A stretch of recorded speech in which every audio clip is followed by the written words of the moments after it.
This is All of It on WNYC. I'm Allison Stewart. The year is 1999, and Nikki Rose is the only Black member of the editorial staff of a prestigious New York City fashion magazine. She hopes one day to become editor-in-chief, but the industry is ruthless and competitive, and she's made a couple of mistakes that will come back to haunt her. That is the plot of Amy DuBois Barnett's debut novel, If I Ruled the World. Yes, that Amy DuBois Barnett, who was a three-time editor-in-chief at Ebony, Honey, and Teen People. Back to the book. We follow Nikki as she bounces back from what would have been a career-ending mistake, sleeping with her boss, who did not take the breakup well. Nikki buckles up, finds a new job as an editorial assistant, and dives into her work, a world full of style, wealth, decadence, hip-hop, and more than a few unsavory characters, some of them like her ex-lover who is bent on destroying her career. If I Ruled the World is out now, and it's already in development at Hulu. Author Amy DuBois Barnett joins me now to discuss. Hi, Amy. Hi, Allison. I love your synopsis of my book. All right. All right. So this is set in the last year of the 1990s. Ah, I remember it well. What is unique about pop culture of the late 90s that you wanted to capture? Oh my gosh. I mean, this is one of the most important cultural eras of our time. And it's interesting that the 90s is having such a renaissance right now. So I've been watching that all over social media, the whole sort of mom, what were you doing in the 1990s trend? But what was really interesting about this era was that it was the golden age of hip hop. Hip hop was really at its zenith of power. And you could feel that in New York City, where the book is set. You could feel the power, you could feel the influence, you could feel the money. And I was really excited to write about it because it was so unique. It was just a moment in time where, mainstream culture and hip hop culture became almost indistinguishable. So writing about that era, I thought was really interesting. And I also want to write about it from a woman's point of view. We've heard so much about this particular era from a man's point of view or from what was going on, with men. But I thought it was interesting to write about it from a powerful, ambitious woman's point of view. Yeah, help us understand what it was like for women, specifically Black women, navigating the media industry at that time. The 1990s, I will say this, it was a load of fun. I mean, it was just a Yes, really yes, it fun was. era.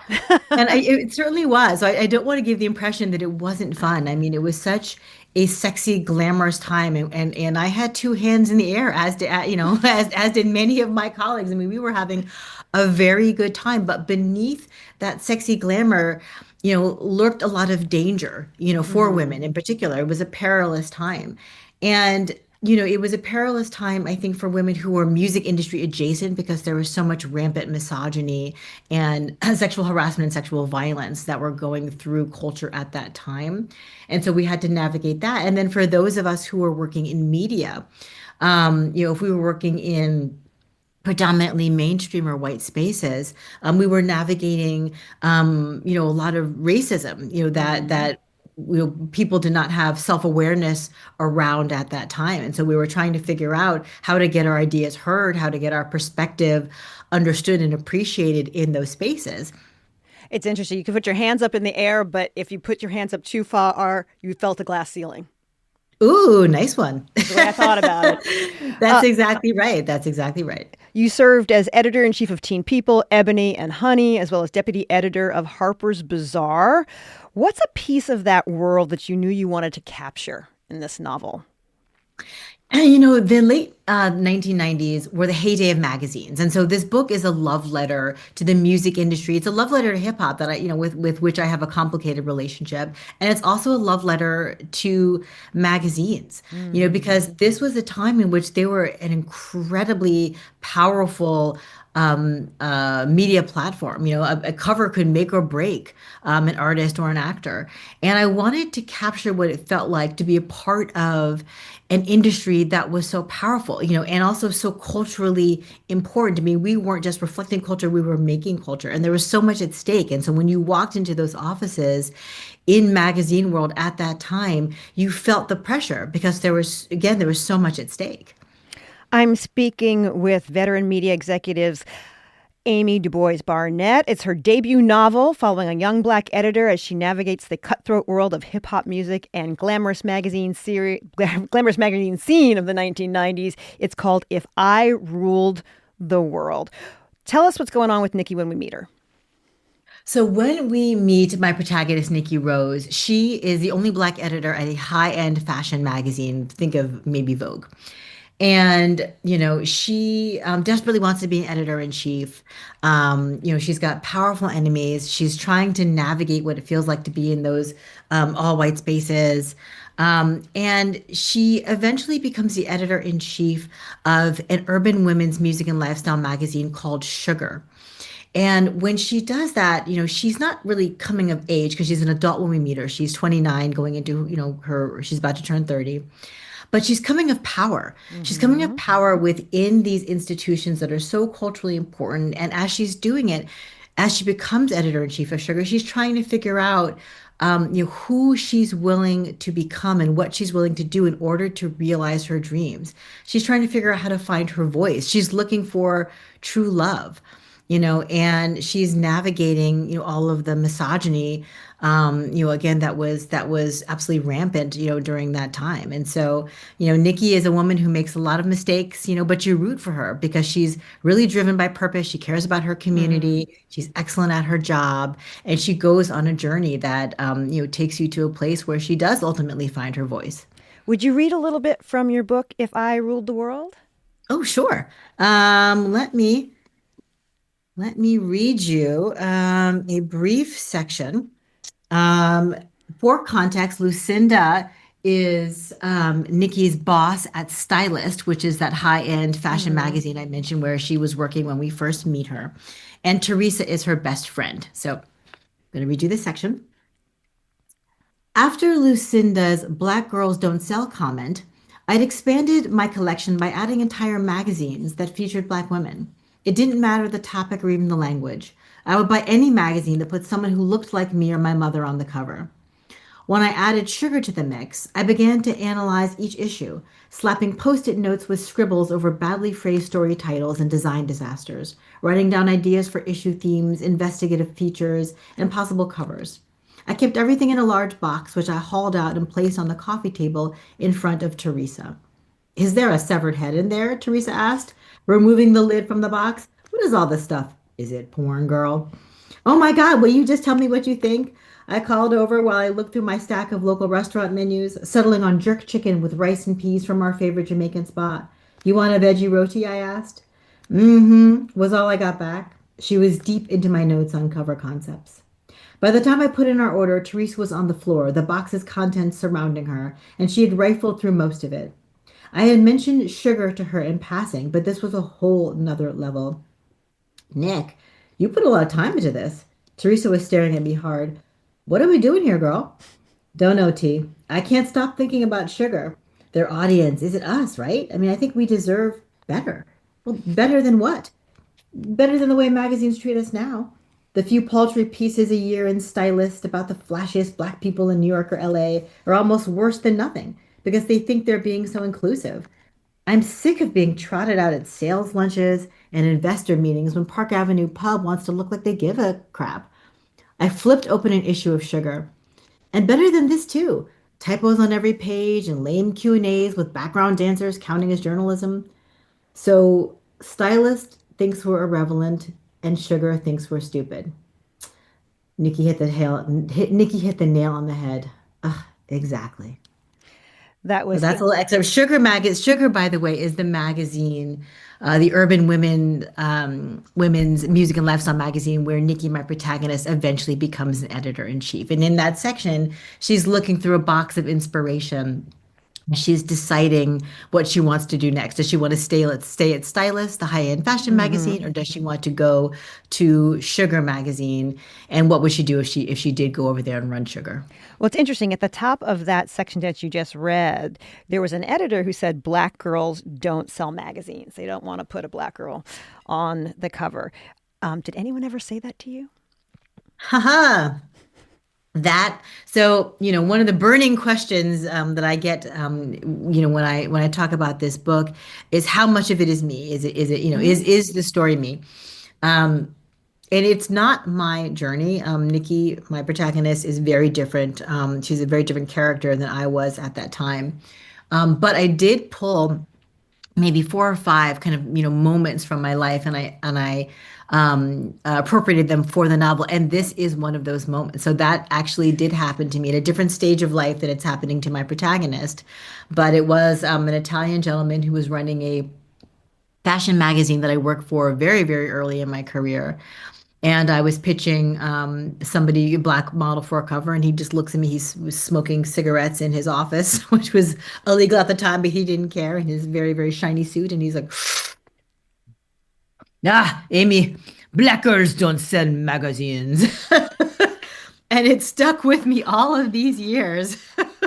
Oh, what, in that moment, I can imagine you acted professionally, but what did you think when you heard that? I was in my mid 20s, and I didn't have the skills. I didn't have the communication toolkit to really Right. respond properly. I honestly, I didn't know what to say. I mean, I sort of weakly disagreed with him, but it was one of those myths that was pervasive, in the magazine world at that time. They, if they did put a black model on the cover, they would always do it in the January issue. That was the skinniest, and had the least expectations on the newsstand. But the prevailing quote unquote wisdom was that if you put a black woman on the cover, it was going to sell less than if you put a white woman on the cover. Nikki decides that she's going to, at first, that she's going to stay at the high-end fashion machine magazine before going to Sugar. What is it? Steps does she take to try to fit in at Stylist initially? So she is at this high-end magazine where she's being recognized for her excellence as a journalist, but where her ideas are also at the same time being dismissed, particularly ones that relate to the Black community. Hmm. And so she's there, she's trying to dress like them. She eventually straightens her hair because she's trying to look more like them. Um, she's putting forth ideas that are acceptable, to the people around her, but all the while she feels dissatisfied, and she knows that there's a ceiling for her there. She's never going to realize her dream of becoming editor in chief. And so she's torn between staying at this prestigious magazine, with this prestigious job, or should she leave and take a risk, on a struggling urban magazine, where she will also have to fit in, and where it will be much less prestigious, but where she will have an opportunity to realize her ultimate dream. And she also has parents who have thoughts. Oh, Nikki's parents. I love them. So they were so much fun to write. The sort of bumbling, kind of disheveled, academia, kind of folks that I wrote as her parents were so much fun. And her mom in particular. So Nikki's mother is Black and her father is white. He's Irish. And Nikki's mother, is a woman of a certain age, who really wants her daughter to be in a stable, secure field where she has the best opportunity to do well for herself. And so she's behaving in a way that many of us with Black mothers understand, where, she's wanting her daughter, to stay in a prestigious job, to not take risks, to marry a stable man. I mean, she's really advocating for her to have a life that she thinks is going to yield the most opportunity for her daughter to really kind of relax into something that she thinks represents how her daughter should be living. We're speaking with Amy Du Bois Barnett about her debut novel, If I Ruled the World. We'll have more after a quick break. This is all of it.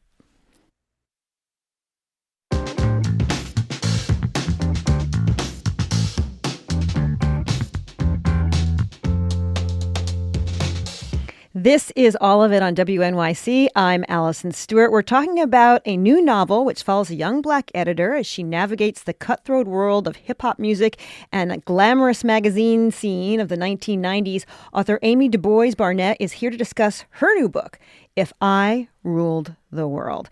All right, initially in the book, you look at Nikki and you think she's messy. She- She's so messy.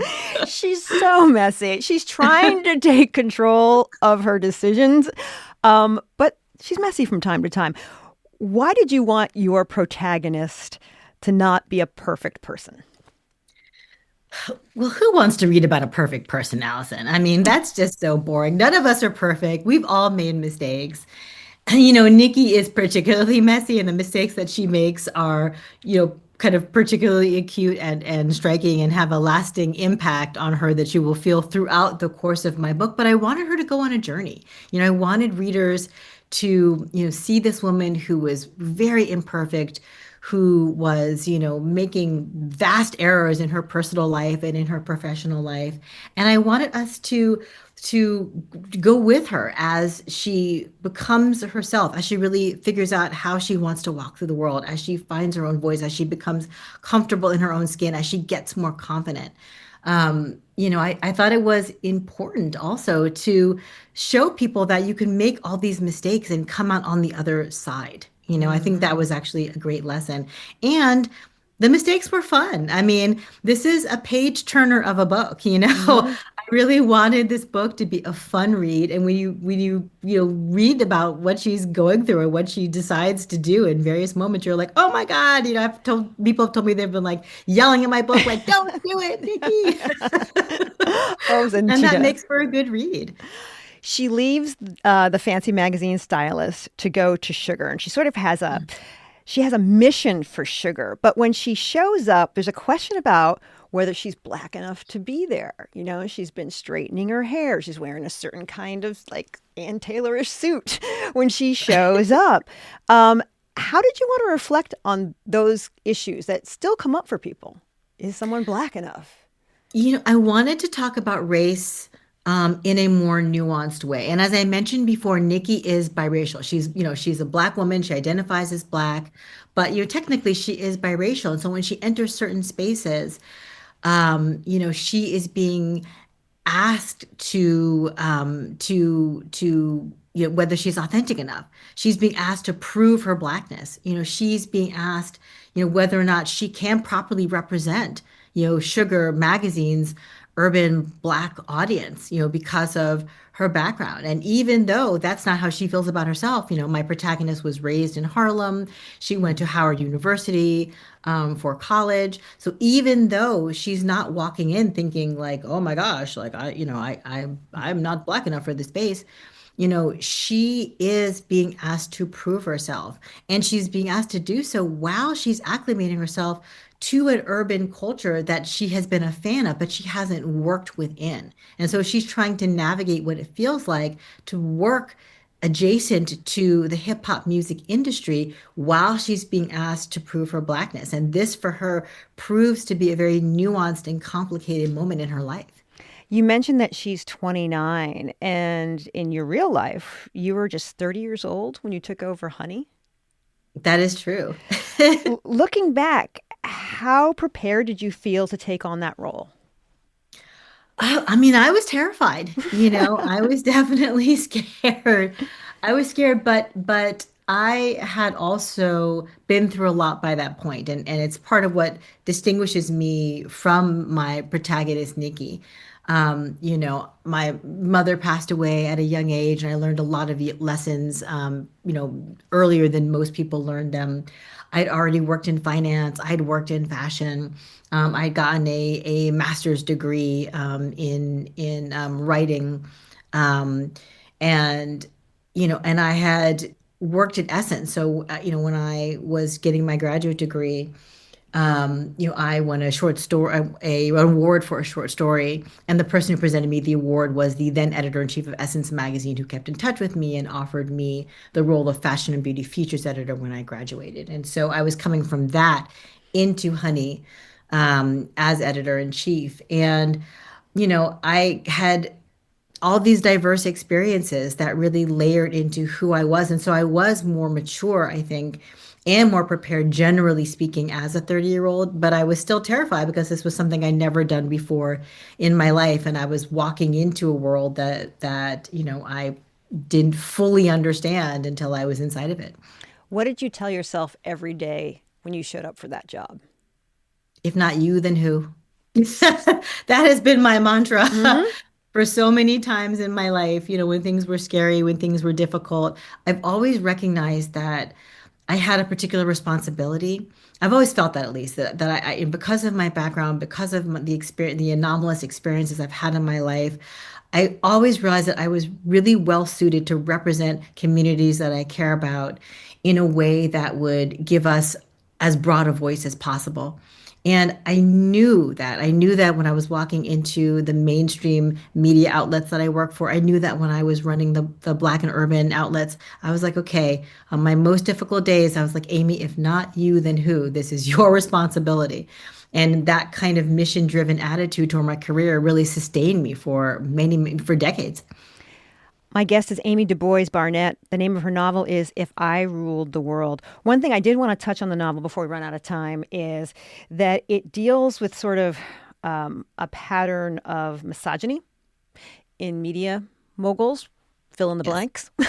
You can fill in the Yes. blanks, people who are listening, without Yes. giving too much away. How did you want to explore the issues of sexual misconduct and how companies handled it back then?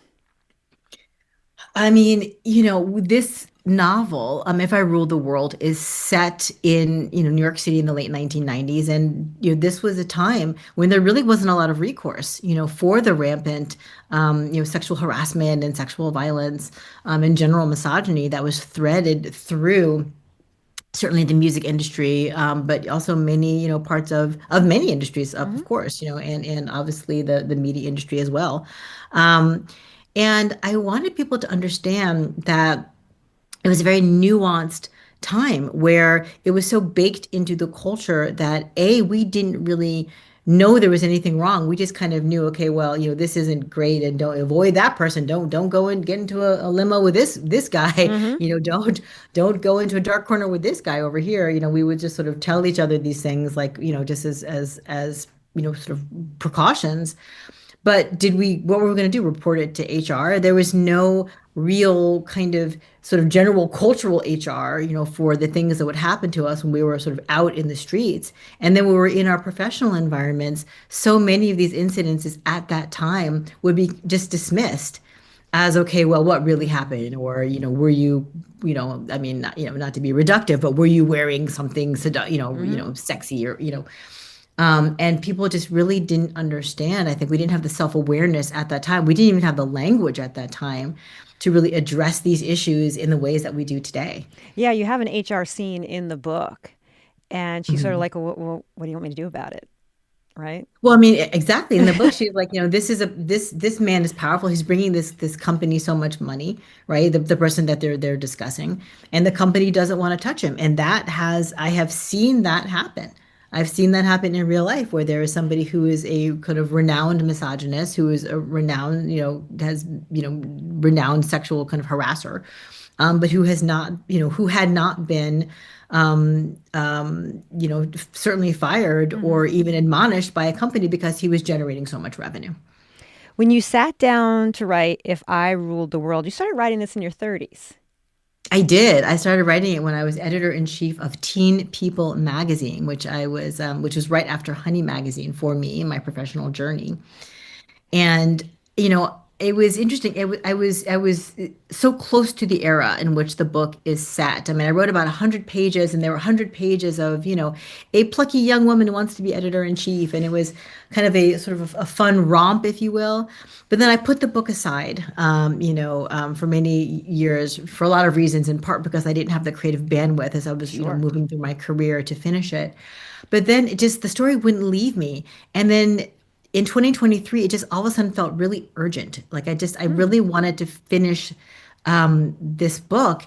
And I had all of those years of perspective and insight, to really write a different kind of a story. So it's still about a plucky, smart young woman who wants to be editor Hmm. in chief, but I was able to layer it with much more perspective on the era, and also what it feels like to be a woman going for your dreams. Back to the kind of cost of ambition, what it feels like to try to maintain, your friendships, what it feels like to try to maintain a romantic relationship, in the middle of the demands, that you're facing when you're going for something kind of huge in your professional life. So you're saying it's a better book because you It's wrote a it better 20 book. It's a better, yes. Yeah.